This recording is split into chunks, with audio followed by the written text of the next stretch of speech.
Don't listen. Trust the tape. Trust what he does. Don't overthink it. Good advice.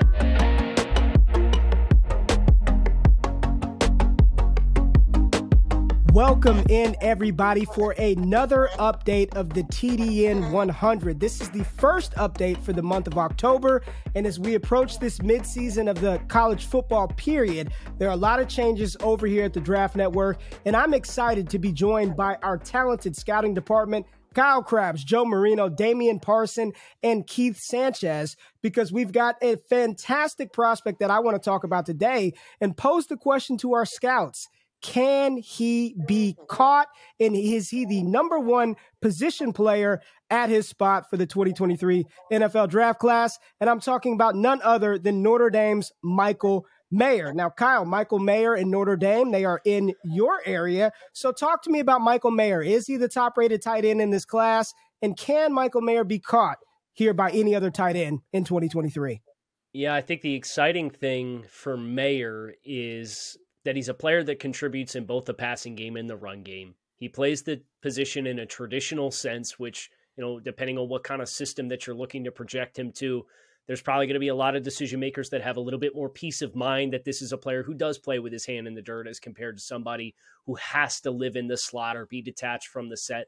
And he's actually on pace to equal or better all of his career numbers for career best in a single season. He's on pace for 76 receptions and 820 yards and 10 touchdowns through 6 games. So the production has been every bit as good as you could have hoped for. So if you entered into this season with Michael Mayer in that light as tight end 1, and I think everybody here on this video did, he's done nothing to dissuade you from that. Now, there is an emerging player amidst a crowded tight end room down in the SEC that I'm sure we're going to talk about here, but I think if you entered this season with those expectations of Michael Mayer being the top tight end prospect, he's done nothing to dissuade you in the midst of what has been an offense that at times has been like pulling teeth to move the ball. It hasn't been with Michael Mayer, and I think that's the greatest compliment that you can pay. Keith, what say you? We've talked about Michael Mayer a couple of times just offline. Where are you at with Michael Mayer and his ranking as tight end 1, or do you think there's somebody else that should be challenging Mayer as the top guy at the position? Nah, man, I'm all in. Kyle Krabs took all of my points, but I also echo all of those sentiments, man. I'm all in on Michael Mayer being a complete tight end. And listen, usually when we see tight ends in the first round, it's usually because they're freak athletes, right? And they'll run a 4.4, like Kyle Pitts style players. But Michael Mayer is different stylistically, but that's good because you're getting a complete football player. You're getting a guy with a high ceiling, but also a really high floor because he can do it all. So as far as me, like Michael Mayer, I think he's a complete football player, and he's one of my favorite players just as far as scouting perspective, one of my favorite guys to watch because we've talked about this. It's a clean evaluation. Like, I feel really good about knowing exactly what I'm getting out of Michael Mayer as a tight end prospect. DP, I want to go to you, and I'm going to push you a little bit here because as we look at the NFL and how the tight ends are used in the NFL, and you see the athleticism of a Kyle Pitts, you even see Evan Ingram trying to revitalize his career down in Jacksonville. Where are you at with Michael Mayer, and do you think his athletic profile is going to hold him back at any point throughout the draft process? Because there are a lot of people out there saying he's not that athletic. He's a big guy. He wears the gold helmet. We know the Notre Dame tight ends, Cole Kmet, Tommy Tremble, Kyle Rudolph, Tyler Eifert back from the past.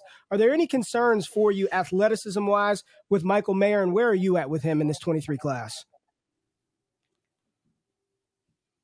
DP, you might be on mute. I was. So that's all right. No, I came in like Kyle and Keith, and he was my tight end 1. I don't really worry about his athleticism, right? Like I like the processing, the knowledge that this kid has to be able to find soft spots in zones, understanding pre-snap leverage and the leverage in mid-stem to work off of the defender and get open, right? So he knows how to do all the things that is necessary to win at the next level, put his hand in dirt and block. Is he a great athlete? No, I won't say that. He's not an explosive guy, but I think he's good enough. I think I've seen him play the ball at the highest point, helmet or higher. So he shows that he can rise and play above the defender and attack the ball at his highest point and play contested catches. I think he's a good enough athlete, Ray. Joe, I'm going to go to you, but I want to hit you with some numbers real quick, Joe, and get your opinion. When you look at Michael Mayer compared to the other tight ends in his class, Dalton Kincaid had a big game versus USC. There's some other guys in this 23 class. But so far, amongst the 23 eligible tight ends, Michael Mayer is by far number one in yards per team pass attempt with 2.49. The next closest is Dalton Kincaid at 1.18 yards per team pass attempt.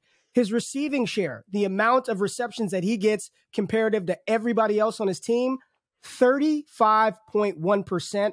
The next closest is Sam Laporta, who's been pretty good as well at 34%, but Dalton Kincaid, 18.5%. Michael Mayer's weighted dominator rating, which accounts for his receiving yards and touchdowns, 36%.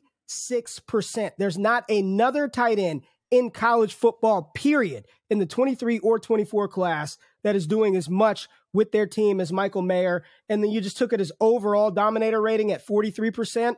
The numbers from an analytical standpoint on Michael Mayer are looking like the best tight end prospect that we've seen numbers-wise in the last 20 years. Where are you at with Michael Mayer and his outlook in 2023, Joe? Well, I think that's what makes him an exciting player, is it's all the different traits and dynamics of him that have already been discussed, but you also get the production, right? There's no questions about, well, he's a really good football player, but why didn't he produce? He does, and they need him, right? They're leaning on him. The numbers that you have provided gives evidence to that.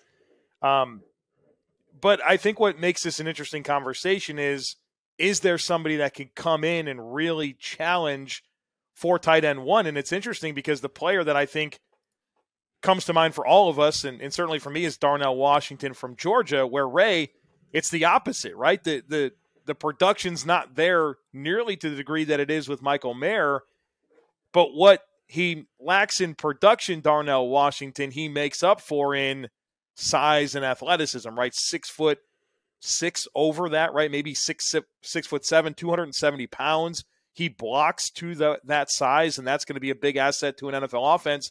But also he does make a lot of plays in the passing game, but he's just not the guy, right? They've got Brock Bowers on that offense. They want to run the football at Georgia.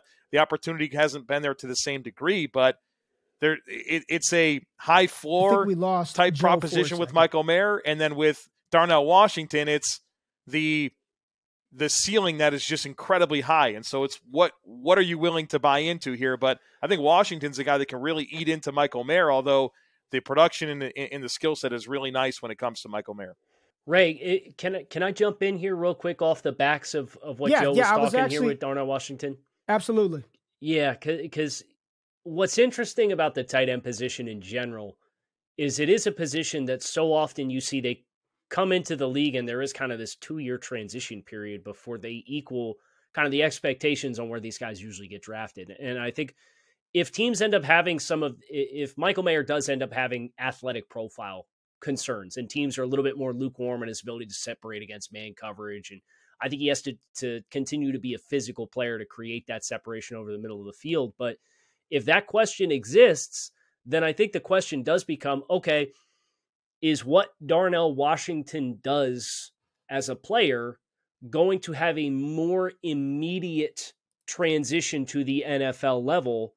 And then if you get into teams that are playoff teams that are kind of picking at the end of the first round, or you come back around to the early second round and you don't get a tight end, which isn't abnormal. I think there's only been 10 tight ends in the last 10 years that got drafted in the first round. So it's not unheard of for that to be the situation where the full board's there for you in the second round. Then the question becomes, okay, do we need somebody that's going to contribute right now, or are we a building team? And I think that is where predictively, I don't think Washington will catch Mayer in our pre-draft rankings. But if we get to those circumstances on draft night predictively, I think that's where you could see some internal conflict of, hey, we know Darnell Washington's not going to put up numbers in the passing game, but if we want to have somebody who's going to be a true asset in the run game and we feel like can hit the ground faster to be what we're expecting him to be, I think that's the pathway for this conversation about tight end one to kind of change versus what all of our expectations are. Keith, I want to go to you and piggybacking off of the conversation about Darnell Washington.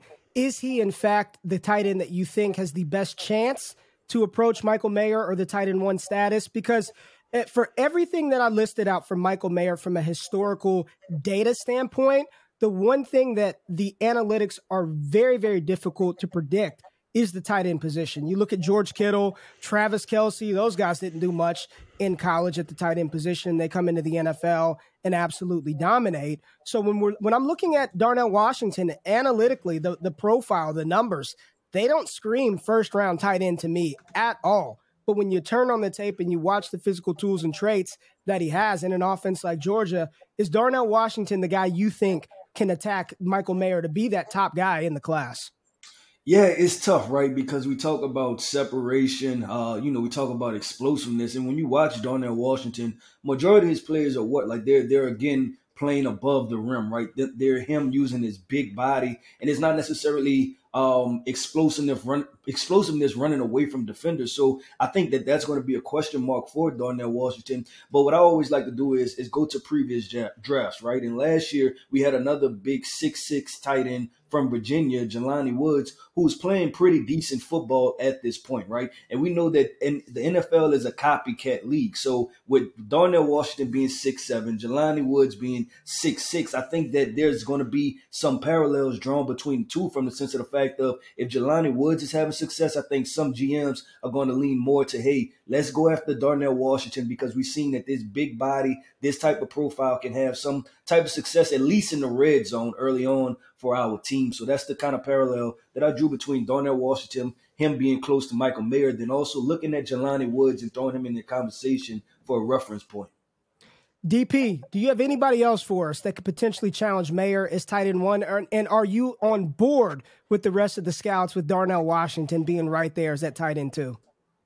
Yeah, I don't have anybody else, Ray. I think it's Darnell Washington all the way, like the rest of the guys said. The physical tools, the physical makeup. He just plays in the offense where there's a lot more weapons, and he's got a quarterback that distributes the ball a lot. Can I just throw Dalton Kincaid out there for the group? And I don't know if you've scouted him, but 16 receptions, 234 yards. He's got the size. I don't know if you've scouted him totally yet, but any shot about Dalton Kincaid, or am I just chasing the fallen knife of the big game? Kyle, what do you think? Both those tight ends that Utah, and obviously Keithy is injured, but he had a huge game against University of Florida where he was the favorite target in that passing game. I love that Utah tight end room because there's a really good foil between Kincaid as the traditional inline guy, right, and Keithy as the guy who's a little bit more of the H-back hybrid type player who's a little bit more of a chess piece that you would want to move around. I think those are two really fun players to invoke in this conversation as probably being day two type tight ends. And I think the reason they're not in this conversation is because you have two guys in Washington and in Mayer who you generally think you're expecting to be drafted maybe in the late teens to the 20s and can sneak into the end of that first round. But those are going to be, I think they're both going to be productive players, both those Utah tight ends. Well, Joe, any final thoughts on Michael Mayer before we get out of here? Well, I want to expand on Kincaid a little bit. I don't know that he's ready to enter this Washington Mayer conversation, but when you talk about just room to get better, one of the exciting things about Kincaid is how productive he's been for Utah, but also a guy that just played one season of high school football, started his career at the University of San Diego before coming over to Utah. So there's a lot of room for upward mobility with him as a prospect, and I love that Utah lives in 12 and 13 personnel, right? A lot of two tight end stuff, and they prioritize these guys, and they get a lot of production. And so, yeah, I think he's in that next group, and maybe he can knock on the door, but I think the consistency of Mayer and the physical ability of Washington kind of puts him above Kincaid, but it ain't that far off. DP, any final thoughts on Michael Mayer? Don't listen. Trust the tape. Trust what he does. Don't overthink it. Good advice, Keith. Anything you want to see from Mayer moving forward for the rest of the season, just to solidify it for you that he's the guy. What does he need to do rest of season? Now, man, I just, from this Notre Dame offense, we talked about how they struggle to move the ball. So just consistency, man, because we've seen it happen to some of our top wide receiver prospects. They're not getting the football. So just Notre Dame, the offense, quarterback, just continue to finish feeding Michael Mayer.